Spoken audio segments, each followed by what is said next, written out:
What's wrong these days? Okay. Before I start in, is it just this one camera, or are there other? So it's just the one. So there's a time of change going on here in Longmont. It's an important change. It's a necessary change. But I really understand that a lot of people are worried about change and are disturbed by it. The change that I'm talking about, there are many, but the change that I'm talking about is Longmont is converting from kind of a suburban model of life to a more urban, dense, public transit-oriented mode of existence, and it is necessary. There's a letter that I get over and over again, not a form letter that, somebody's passing around on social media and saying, send this to your council person, but just a letter that people keep writing, different people, different words, always in their own words, but the same points keep coming up. It says, why does council permit all of these dense apartments, condominiums, townhouses?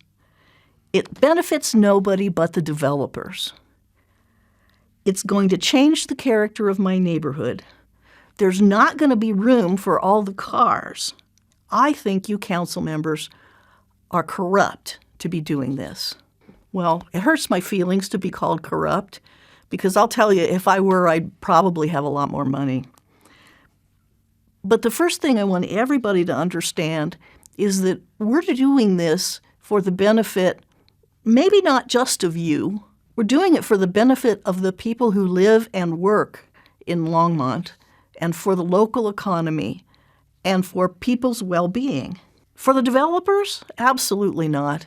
The developers would make more money building great, huge single-family homes with triple garages. We let that happen too long, and now we're trying to reverse that process while we still have land available to make the adjustments.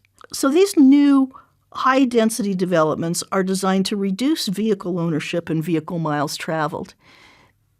In cities that have already done this, we know that a few characteristics of a city, which are dense development along corridors where a bus can run, the ability for people who have ordinary jobs, frontline workers like retail, grocery clerks, but also nurses and teachers and public service workers.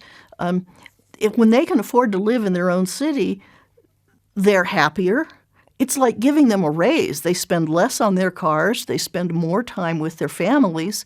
And you become happier because you get better service from people who are happy in their work and are not stressed by what they're doing. So we're doing it for them, and we're doing it for you. Population density enables public transit, and public transit enables people to get out of their cars. Longmont already has a pretty good multimodal network, that is, ways for people to ride their bicycles to work, ride their bicycles for recreation, walk, all of those things. And as we move closer together, we're all going to do more of that. We're going to be happier. We're going to spend more time in nature, and we're going to be healthier because we have better exercise. So all of this stuff is for you.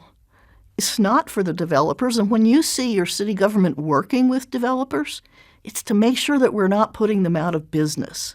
I want to thank the ones that are still working with us and building what the city wants instead of what makes them the most money. And the other thing I really hope is that you will make an effort to get with the program, get out of your car, and enjoy our beautiful city. That's just what I think.